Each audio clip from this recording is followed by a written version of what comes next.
بسم اللہ الرحمن الرحیم۔ کتاب المغازی، اور کتاب المغازی سے آج ہم پڑھ رہے ہیں حدیث نمبر 3952 امام بخاری رحمۃ اللہ تعالی علیہ سب شو یہ حدیث روایت کرن ان الفاظ کے ذریعے حدثنا ابو نعیم۔ امام بخاری کہتے ہیں کہ ہم سے حدیث بیان کی ابو نعیم نے، حدثنا اسرائیل عن مخارق عن طارق ابن شهاب قال سمعت ابن مسعود يقول شهدت من المقداد ابن الأسود مشهدا لعن أكون صاحبه أحب إلي مما عدل به أتى النبي صلى الله عليه وسلم وهو يدعو على المشركين فقال لا نقول كما قال قوم موسى اذهب أنت وربك فقاتلا ولكننا نقاتل عن يمينك وعن شمالك وبين يديك وخلفك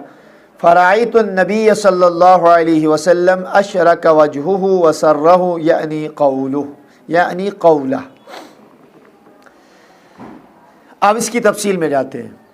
امام بخاری شوانان اشکر حدیث بیان ابو نعیم نے، یہ امام بخاری کے شیوخ میں سے ہے، اساتذہ میں سے۔ ابو نعیم کا ہم تھوڑا سا تذکرہ ضروری یہاں پہ کریں گے۔ ابو نعیم جو ان کا لقب ہے اعلم بانساب العرب، یہ تبع تابعین میں عرب کن لوکن ہوں جیسا نسب نام شو، یہ اس کو سب سے زیادہ جاننے والے تھے۔ جیسے صحابہ کرامن مز اوس کو صحابی حضرت ابو بکر صدیق رضی اللہ تعالی عنہ اعلم بانساب العرب، وہ عربی لوگوں کے نسب کو زیادہ جاننے والے تھے۔ حتیٰ کہ یہاں تک روایات ہیں کہ مجھ اکثر لوکن ہوں حضرت ابراہیم علیہ نبی علیہ السلام استان زبینی نسب ونن، ٹھیک ہے، پورے قبیلے کا باپ کون ہے، دادا کون ہے، پردادا کون ہے، لکڑ دادا کون ہے، اس کے آگے کون ہے، اور یہ نسب وہ حضرت ابراہیم علیہ السلام تک بعض اوقات لے جا سکتے تھے۔ یوتا زیادہ استمن علم الانساب اس پر ہولڈ۔ تو تبع تابعین میں ابو نعیم جو ہیں یہ سب سے زیادہ انساب عرب کو جاننے والے تھے۔ یحییٰ بن معین سے اصحاب سفیان ثوری کے بارے میں سوال کیا گیا کہ ایہم اسبت، جو سفیان ثوری کے اصحاب ہیں، ان کے شاگرد ہیں، یا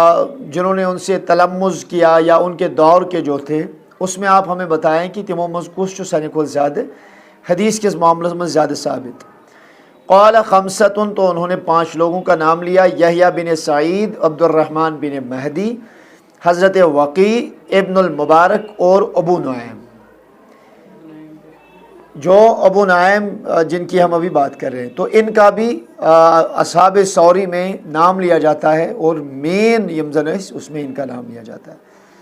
اور یہی بات جو ہے ابو حاتم الرازی نے علی بن مدینی سے بھی پوچھی، من اوثق اصحاب الثوری، اصحاب ثوری میں کون سب سے زیادہ ثقہ ہے؟ تو انہوں نے 4 لوگوں کا نام لیا، یہ 5 انہوں نے 4 لوگوں کا نام لیا۔ ابن مبارک کا انہوں نے نام نہیں لیا، ہو سکتا ہے کہ وہ بھول گئے ہوں، کیا جی ابن المبارک اس متعلق تشو اتفاق کہ وہ بہت اعلیٰ پائے کے اعلیٰ درجے کے محدث گزرے ہیں، ٹھیک ہے، تو انہوں نے بھی ابو نعیم کا نام لیا۔ اور احمد بن حنبل رحمۃ اللہ تعالی علیہ نے ابو نعیم رحمہ اللہ کے متعلق لکھا ہے اقل الاربعۃ خطأ، یم 4 چی یحییٰ بن سعید، عبد الرحمن بن مہدی، حضرت وقی اور ابو نعیم، ان 4 میں خطا کے اعتبار سے، خطا کی لحاظ سے یوزن ابو نعیم وہ اقل الاربعۃ خطأ، ان 4 میں سب سے کم خطا کھانے والے تھے، ٹھیک ہے۔ اگر باقی نے اس کو انساد حدیث بیان کرنے کے معاملے میں خطا گسن، لیکن یہ اس سے محفوظ تھے، یہ بہت کم حدیث کے بیان کرنے میں خطا فرماتے تھے۔ ابو نعیم کہتے ہیں حدثنا اسرائیل، ہم سے حدیث بیان کی اسرائیل نے۔ یہ کون اسرائیل ہیں؟ ان کا پورا نام اسرائیل بن یونس ہے۔ 100 ہجری میں ان کی ولادت ہوئی، 160 ہجری میں ان کی وفات ہوئی۔ الحمدانی کے لقب سے ان کو جانتے ہیں، یا اسرائیل بن یونس حمدانی، اسرائیل بن یونس الکوفی کے نام سے بھی ان کو جانتے ہیں۔ حضرت احمد بن حنبل نے ان کو لکھا ہے کان شیخن ثقتن، یہ بزرگ اور بہت ثقہ شیخ تھے، اور یہاں تک لکھا ہے اذن فرد بحدیث یحتج بہ، کسی نے سوال کیا اگر یہ حدیث بیان کرنے کے بارے میں منفرد ہوں، اکیلے کوئی حدیث بیان کر رہے ہوں، تو انہوں نے کہا کہ ان کی حدیث جو ہے وہ قابل احتجاج ہے، اس کو حجت بنا سکتے ہیں، قابل اعتبار ان کی حدیث ہے اگرچہ منفرد بھی ہو۔ امام نسائی نے کہا لا بأس بہ، ان کی روایت لی جا سکتی ہے۔ امام اجلی نے اپنی کتاب میں لکھا ہے کوفی ثقۃ، یہ کوفی ہیں، ثقہ ہیں۔ امام ذہبی نے احمد بن حنبل کے حوالے سے ثقہ لکھا ہے۔ ابو داود نے اصح حدیث من شریک، یہ شریک سے زیادہ حدیث بیان کرنے کے معاملے میں زیادہ صحت کے حامل تھے۔ اسی طریقے سے طبقات ابن سعد میں امام ابن سعد نے ان کو ثقہ لکھا ہے، یعنی اکثر محدثین کرام جو ہے یمزن اصحاب رجال پہ جنہوں نے کتاب لکھی ہے اور روات کے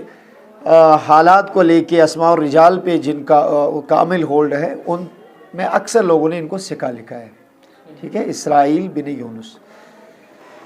اسرائیل بن یونس روایت کرتے ہیں ان مخارق، وہ روایت کرتے ہیں حضرت مخارق سے، مخارق بن خلیفہ بن جابر، ان کا پورا نام ہے یحییٰ بن معین، ابو حاتم الرازی، امام نسائی، امام عجلی اور ابن حجر الاسقلانی رحمہم اللہ علیہم اجمعین، ان تمام نے ان کو ثقہ کہا ہے۔ تو اتنا کافی ہے ان کے لیے کہ جو جید اکابر صلحاء امت اور اتنے عظیم محدثین نے ان کو کیا کہا ہے، ثقہ کہا۔ ان طارق ابن شہاب، وہ روایت کرتے ہیں حضرت طارق بن شہاب سے۔ طارق بن شہاب جو ہیں یمچ سن دویشیت ہجری مز چیمو انتقال کرمت، ابو عبداللہ ان کی کنیت ہے، اور تھوڑا سا اس میں اختلاف یہ ہے کہ کچھ ائمہ حدیث نے ان کے بارے میں یہ لکھا ہے کہ ان کو شرف صحابیت ملا ہے، اور کچھ ائمہ حدیث نے یہ لکھا ہے کہ ان کو شرف صحابیت نہیں ملا ہے۔ جیسے ابو حاتم الرازی کی آپ بات کریں تو ابو حاتم الرازی نے لکھا ہے لیست لہ صحبہ، انہیں شرف صحابیت نہیں ملا۔ ٹھیک ہے، ان کے مقابلے میں ابن حبان جو ہے رحمہ اللہ، انہوں نے لکھا ہے کہ انہوں نے نبی اکرم علیہ الصلاۃ والسلام کو دیکھا، ان کی صحابیت ثابت ہے،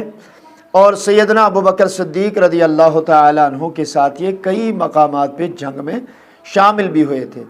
ابن حجر اسقلانی نے بھی ان کی رویت کا قول نقل کیا ہے کہ انہوں نے نبی اکرم علیہ الصلاۃ والسلام کو دیکھا ہے۔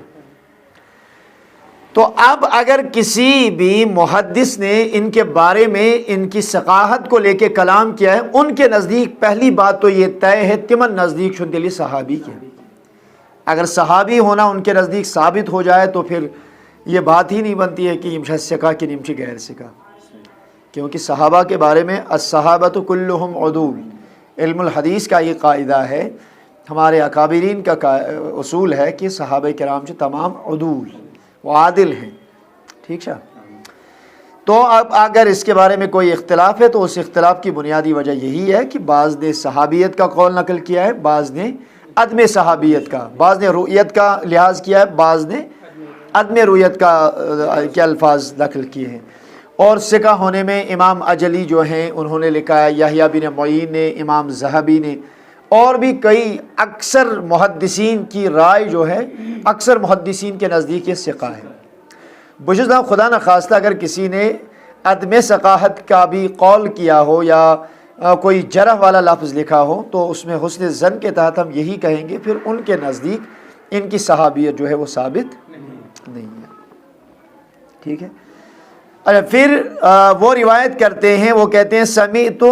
ابن مسعود، میں نے عبداللہ ابن مسعود رضی اللہ تعالی عنہ کو فرماتے ہوئے سنا۔ عبداللہ ابن مسعود کی صحابیت کے بارے میں تو کوئی کلام ہی نہیں ہے، اور ان کا تذکرہ کسی درس میں پیچھے ہم نے الحمدللہ تفصیل کے ساتھ کیا ہے تو یہاں بیان کرنے کی ضرورت نہیں ہے۔ یقول وہ کہتے ہیں شہدت من المقداد ابن الاسود مشہدن، بس اوسس ایک ساتھ حضرت مقداد بن اسود رضی اللہ تعالی عنہ سۭتۍ، میں کسی مجلس میں کسی موقع پہ ان کے ساتھ تھا۔ یہ جو انٹرسٹنگ آخ چیز، مقداد بن اسود جو ہیں، دیکھیے ابن چوانا اس کے بعد جو نام لیتے ہیں وہ لازمی طور پہ ہم کہتے ہیں کہ باپ کا نام ہے، جیسے عبداللہ بن عمر، عبداللہ بیٹے کا نام ہے، عمر، عبد الرحمن بن ابی بکر، وہ عبد الرحمن بیٹے کا نام ہے اور والد کا نام ابو بکر۔ یہ تھن تشو بظاہر یہ باسن کہ مقداد ابن الاسود، مقداد بن اسود، مقداد چو نیچیس ناو، اسود ان کے باپ کا نام ہے۔ حالانکہ تاریخ، سیر، اسماء الرجال یا جتنی بھی کتابیں لکھی گئی ہیں اور یہ بات پایہ ثبات کو پہنچی ہے کہ ان کے والد جو ہیں وہ عمر ہے، ان کا نام عمر ہے، وہ اسود ان کے والد نہیں ہیں۔ پھر اسود ان کے ساتھ اس طرح ملاحق ان کا نام کیوں ہو گیا، تو اس کے بارے میں ابن حجر اسقلانی نے لکھا ہے کہ تبناہ الاسود فصار منصوبا الیہ، حضرت اسود نے ان کو متبنہ بنا لیا، منگتشس ونان، تو انہوں نے ان کو اپنا منہ بولا بیٹا بنا لیا، اور یہ عوام میں اتنے مشہور ہو گئے کہ امس پیو ناو پت مقداد بن اسود ان کا نام پڑ گیا۔ آت متعلق لیکن یہ یاد تھا ان قرآن کریم ادعوہم لآبائہم ہوا اقسط عند اللہ، یہ متبنہ آئسن اس ہیکو نہ تہذ پیرنٹیج چینج کرت کیا۔ بعض اوقات یہ ہوتا ہے کہ کنس خاتون ڈائیورس گسن یا اس کے شوہر کا انتقال ہو جاتا ہے، وہ کسی اور جگہ پہ پھر دوسرا نکاح کرتی ہے، اور نکاح کرنے پتہ اس امس دویم خاندار آسان، تو اگر امس میں کم بچہ پن ست آسہ تو وہ ان کی پیرنٹیج جو ہے، وہ جو نیا شوہر اس کا ہوتا ہے اس کی پیرنٹیج وہ لکھ دیتے ہیں۔ حالانکہ ایسا کرنا جو ہے وہ یہ شرعاً قطعاً بھی درست نہیں ہے، نہ قانوناً درست، نہ اخلاقاً درست، اور نہ اسلاماً درست، شرعاً یہ جائز نہیں ہے، کیونکہ یہ قرآن کریم کے یت حکمس خلاف ادعوہم لآبائہم ہوا اقسط عند اللہ، کہ اللہ تعالیٰ فرماون کہ یم پکارہوک تُہۍ پننس مالس کُنُے منسوب کرت، یہ تہندِ خاطر اللہ تعالیٰ نش زیادہ بہتر، اسی میں زیادہ انصاف ہے، ٹھیک ہے۔ جیسے حضرت زید بن حارثہ کو لوگ زید بن محمد کہا کرتے تھے، کیونکہ حضور نے ان کو اپنا بیٹا مان لیا تھا، متبنہ بنا لیا تھا، لیکن پھر جب وہ طویل قصہ جو ہے وہ قرآن کریم سورہ احزاب میں آپ اس کو دیکھ سکتے ہیں، پت گئے اوے آیت کریمہ نازل ما کان محمد ابا احد من رجالکم، کیا نبی پاک علیہ الصلوۃ والسلام و یمس حضرت زیدس یل نکاح کورک، اس کے بعد ان کی آپس میں نہیں بنی، تو پھر بعد میں نبی اکرم علیہ الصلوۃ والسلام نے حضرت زید کی متعلقہ بیوی سے خود نکاح کر لیا، تو لوگوں نے باتیں پھیلانا شروع کر دی ہے وہ جو سب محمد صلی اللہ علیہ وسلم کو نش سے تھی، ابھی تک کہتے تھے یہ میرا بیٹا ہے، اور وہیں ونان وہیں ہسا کورن ام سی پنہ نش ست، نعوذ باللہ من ذالک۔ تو پھر اللہ نے اس پہ نکیر بیان کی اور کہا ما کان محمد ابا احد من رجالکم، محمد علیہ الصلوۃ والسلام تم میں سے کسی مرد کے باپ نہیں ہے، مرد سے مراد حضرت زید بن حارثہ تھے، وہ تم میں سے مردوں میں کسی کے باپ نہیں ہے، تو اس کا رد کیا گیا۔ تو جب یہ آیت کریمہ نازل ہوئی، پھر تاریخ میں باضابطہ طور پہ یہ لکھا ہے، کئی کتابوں میں آپ اس کو دیکھیں گے، وہاں پہ باضابطہ طور پہ مقداد بن عمر ہی لکھا ہے، اگرچہ بریکٹس منز پرزناؤن خاطر مقداد بن اسود ہی شیوان لکھنا، لیکن بعد میں جو کتابیں لکھی گئی ہیں ان میں کئی جگہ پہ مقداد بن عمر ہی لکھا ہے، اگرچہ صحیح بخاری شریف میں مقداد بن اسود، کیونکہ یہی زیادہ اسی نام سے وہ بہت زیادہ متعارف تھے۔ مقداد بن اسود جو ہیں، مزید ان کا تعارف یہ ہے کہ مقداد بن اسود جو بدری صحابی، یہ جنگ بدر میں شریک ہوئے ہیں، اور یم ساتھ حبشہ کن گۄڈنِچ ہجرت آئے کرنے اس میں بھی یہ شامل تھے، پھر مدینہ طیبہ کی ہجرت ہوئی، حضور علیہ الصلوۃ والسلام جب ہجرت کر کے مدینہ گئے تو یہ اس میں بھی شامل تھے۔ السابقون الاولون میں السابقون الاولون من المہاجرین جو ہے اس میں ان کا شمار ہوتا ہے، یہاں تک کہ سیر و اعلام النبلاء میں لکھا ہے کہ ابتدائی 7 نفرو یمو زن اسلام انت اعلان تکر مسلمان اس سے بھی زائد تھے لیکن کیا پن اسلام ظاہر کرن کہ ان 7 لوگوں میں سے ائمہ حدیث نے مقداد بن عمر مقداد بن اسود کا نام بھی لیا ہے. یم چھ گۄڈنِکیو تمو 7 مز یمو زن پننہِ اسلام انک اقرار کر اور اعلان کر. ٹھیک ہے, اور اس پہ طرح طرح کی مصیبتیں ان کو پھر جھیلنی پڑی. اور یہ مقام جرف میں ان کا انتقال ہوا. یہ مدینہ طیبہ شمال کے سائڈ 7 کلومیٹر دور. پھر وہاں سے ان کو مدینہ طیبہ لایا گیا. مدینہ طیبہ مز پر یمن نماز جنازہ سیدنا حضرت عثمان بن عفان رضی اللہ تعالی عنہ نے سن 33 ہجری میں ان کا جنازہ پڑھا گیا اور پھر یہ مدینہ میں مدفون ہوئے. بیاکھ اک انٹرسٹنگ کات یمن متعلق کہ حسنین کریمین امام حسن اور امام حسین کو لے کے یہ بڑے حساس تھے. اور سیر و اعلام النبلاء میں لکھا ہوا ہے اور بھی حدیث کی کئی کتابوں میں لکھا ہوا ہے کہ یہ موش اپنے انتقال سے پہلے بطور وصیت انہوں نے اپنے مال سے 18,000 درہم حسنین کریمین کو وقف کیے تھے. اور ازواج مطہرات یم زن وقت موجود آس ان میں ہر کسی کو 7,000 درہم دیے. سیر و اعلام النبلاء کے حوالے سے میں عرض کر رہا ہوں. اور پھر ایک حدیث میں نے پڑھی ہے الاصابہ میں ہے, الاصابہ فی تمیز الصحابہ, اس میں بھی ہے, تہذیب الکمال میں بھی ہے اور سیر و اعلام النبلاء میں. بہرحال تو اس میں یہ ساری چیزیں اکثر لکھی جاتی ہیں. اس میں ایک روایت ہے علیکم بحب 4، آپ لوگوں پہ 4 لوگوں کی محبت لازم ہے. یہ جو حدیث نبی پاک علیہ الصلوۃ والسلام فرمو کہ تو یہ 4 شخصن محبت لازم. علی مولا علی کرم اللہ وجہہ الکریم, و ابی ذر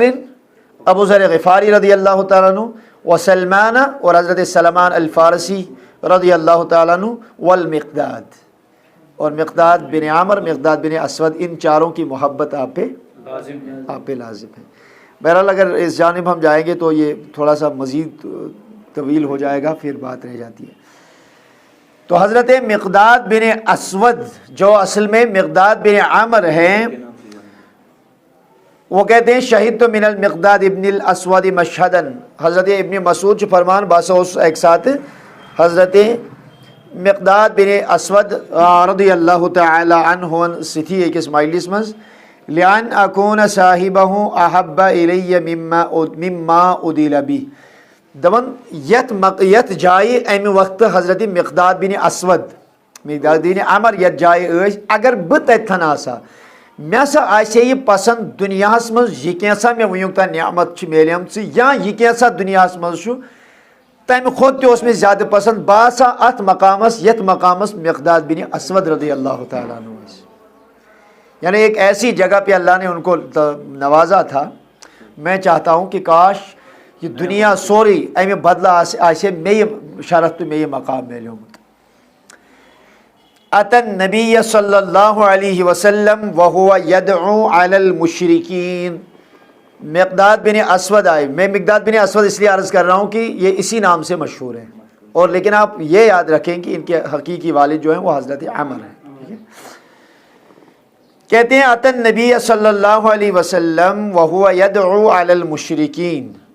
مقداد بن اسود آئے نبی پاک علیہ الصلوۃ والسلام نش. ام وقت نبی رحمت علیہ الصلوۃ والسلام نبی پاک علیہ الصلوۃ والسلام کفارن ہند خاطر دعائے ضرر کرن. دعائے ضرر. اب اس میں بھی علماء نے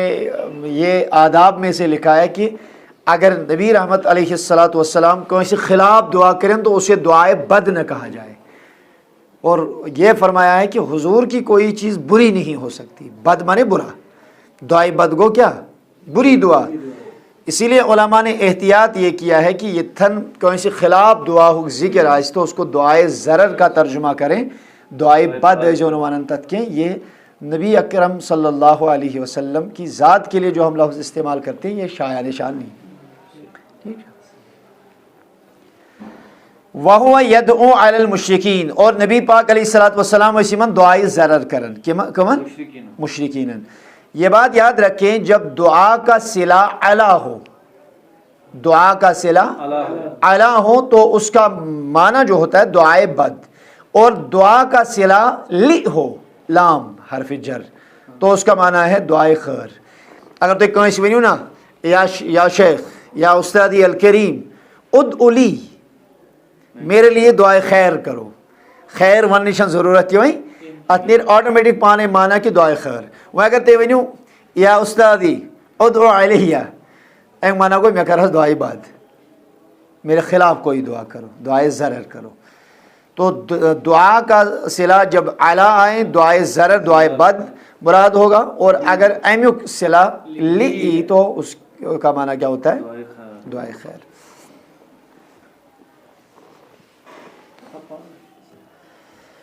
فقال تو نبی کریم علیہ الصلاۃ والسلام کے اس پیارے اور چہیتے صحابی مقداد بن اسود نے کہا، حضور علیہ الصلاۃ والسلام شمن دعائے ضرر کرن تو مقداد بن اسود نے کہا لا نقول کما قال قوم موسیٰ، یا رسول اللہ صلی اللہ علیہ وسلم اس نحظ ونون تت کے تم الفاظ کے یم حضرت موسیٰ علیہ السلام سن قومن حضرت موسیٰ ہسوئیں۔ حضرت موسیٰ جب جنگ کے لیے چلے تھے انہوں نے کیا کہا تھا؟ گولتے بیس ناز کر جنگو کے اعلان ساز وشا کے اسکت کے لڑاؤ۔ پھر حضرت موسیٰ علیہ السلام جب جنگ کے لیے نکلے تو یہ پیٹ پھیر کے واپس آئے اور جنگ میں جانے سے انکار کیا اور کہا اذهب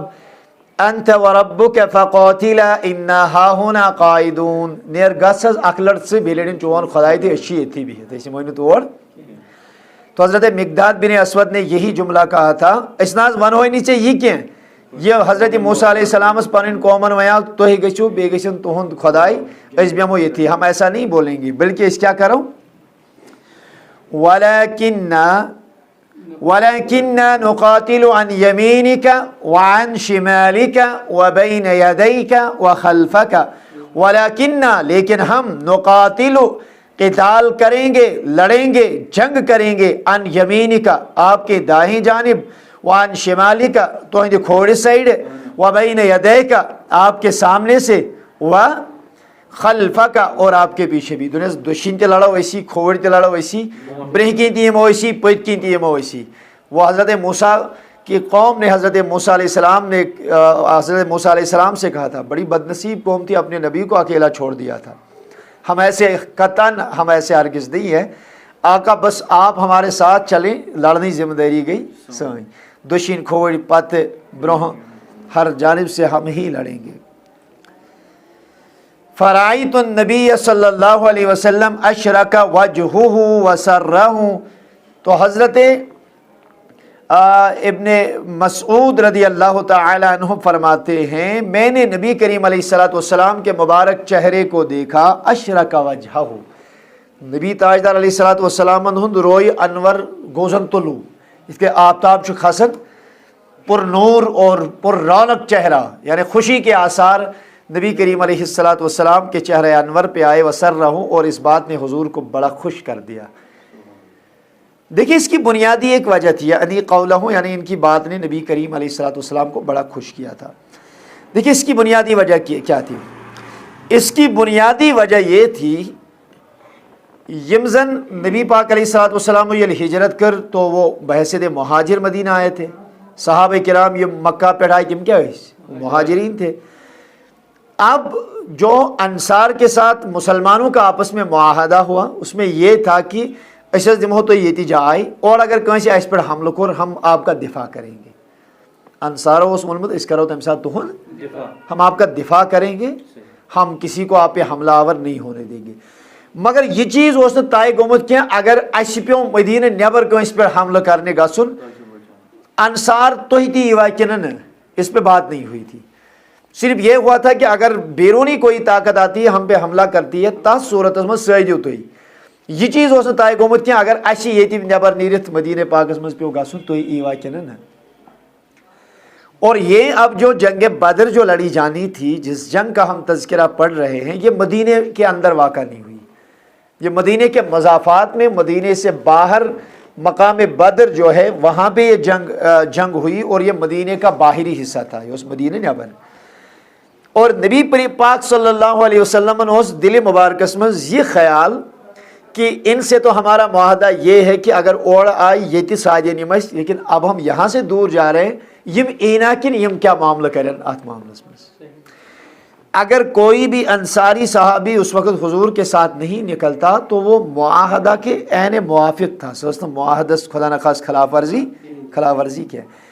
لیکن شوق جہاد، شوق اشتیاق، یہ پہلے ابو بکر سے مشورہ پوچھا، حضرت عمر سے مشورہ پوچھا تو وہ جان دینے کے لیے ہمیشہ تیار تھے۔ اب حضور پھر مشورہ پوچھ رہے ہیں تو صحابہ کرام طور فکری کی، چونکہ حضرت ابو بکر صدیق جو ہیں وہ بھی مہاجر ہیں، حضرت عمر بھی مہاجر ہیں، نبی تاجدار علیہ الصلوۃ والسلام چھنے مہاجرت مشورے ایسا بوزن کے یہ چاہتے ہیں کہ انصار کیا معنی، انصار کا اس معاملے میں کیا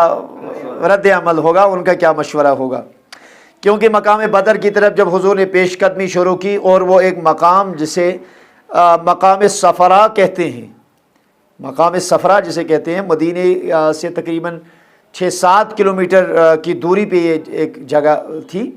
جب حضور علیہ الصلوۃ والسلام وہاں پہ پہنچے تو وہاں پہ یہ ساری مشاورت ہوئی ہے، یہ شتا ہے کہ یہ مشور گسن، اور مہاجر تو تیار ہی تھے، اور حضور چاہتے تھے کہ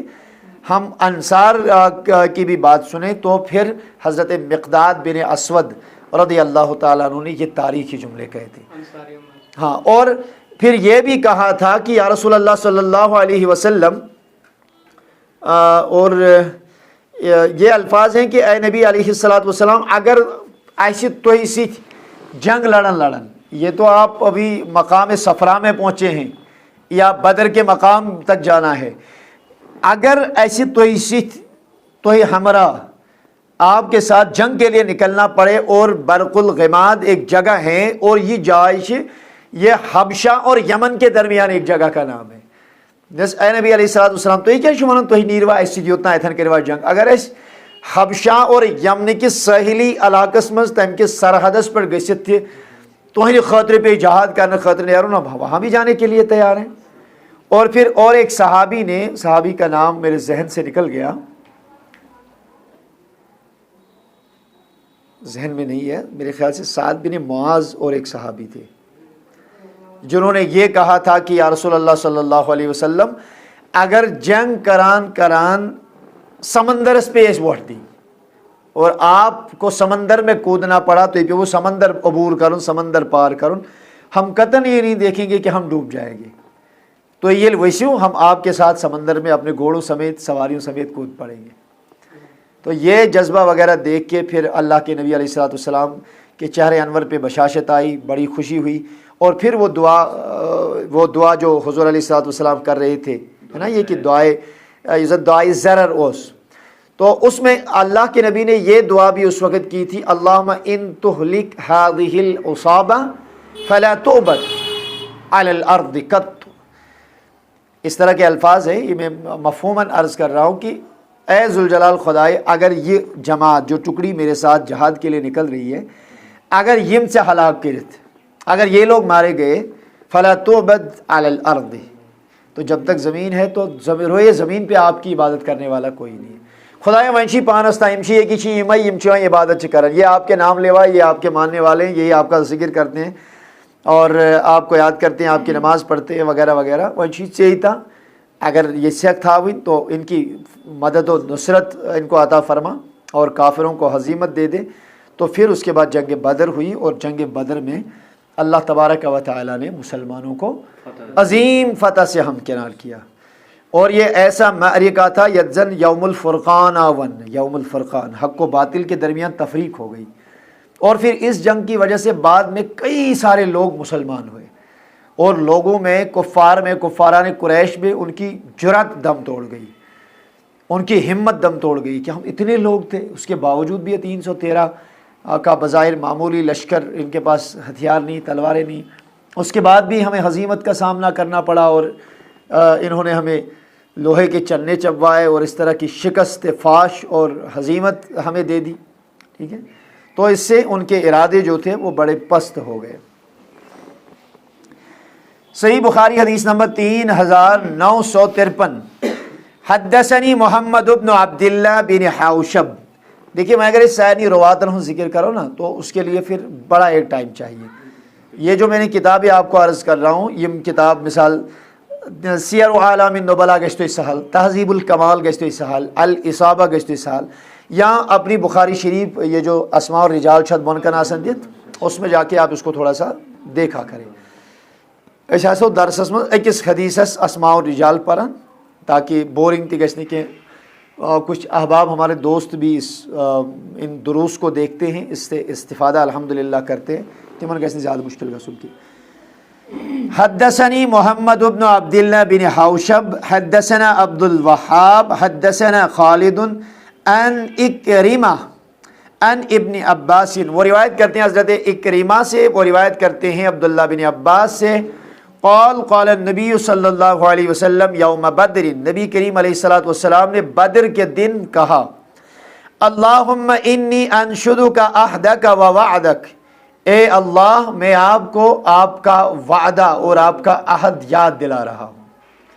نعوذ باللہ من ذالک، اس سے یہ تو ثابت نہیں ہوتا کہ اللہ اپنا وعدہ بھول گیا ہے. اس واز پرن بعض اوقات پتہ ونان اس تو یاد دہانی کرن، اس سے قطعاً یہ مطلب نہیں ہوتا کہ سامنے والا شخص جو ہے وہ بات کو بھول گیا ہے. مولوی صاحب پر واز دپی نماز یزن نماز فرض، دہس مز 5 نماز فرض، فجر وز 4 رکعت، زش سنت موقدہ اور زش فرض.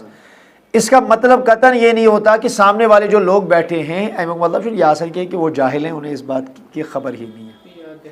یہ یاد دہانی کے طور پہ اور مزید اس میں یا تکرار پود کرنے خاطر قوت پیدا کرنے کے لیے اس طرح کے الفاظ بولے جاتے ہیں. اور اللہ کے نبی علیہ الصلوۃ والسلام صحابہ کرام کی دلجوئی کے لیے، صحابہ کرام کا دل رکھنے کے لیے یہ دعا فرما رہے ہیں، اللہم انی انشدک عہدک و وعدک، اے خدایا چشد وعد کرمت انتم الاعلون، آپ ہی بلند و بالا ہوں گے، لا تہینوا ولا تحزنوا، چشد وعد کرمت مسلمان گژھن غالب، چشد وعد کرمت کہ کافر مغلوب ہوں گے. خدایا بسی چس وعد یاد پاون.